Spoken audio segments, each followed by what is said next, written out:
खबर शामिल करते हैं कराची से। कराची समंदरी तूफान बापर जुवाए मजीद करीब आता जा रहा है, जिसका जुमेरात 15 जून तक केटी बंदर, ठट्ठा और भारतीय गुजरात से टकराने का इम्कान है।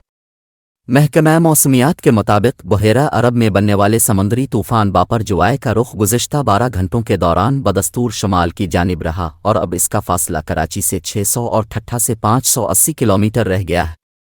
माहिरीन का कहना है कि तूफान का 14 जून तक शुमाल की तरफ बढ़ते रहने का इम्कान है, जिसके बाद ये शुमाल मशरिक़ व जुनूब मशरिक़ी सिंध और भारतीय गुजरात के दरमियान 15 जून की दोपहर टकरा सकता है।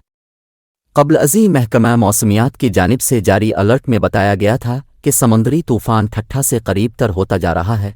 हवाओं की रफ्तार 220 किलोमीटर फ़ी घंटा की रफ्तार से बढ़ रही है, जबकि तूफान में 40 फुट बुलंद लहरें पैदा हो रही हैं।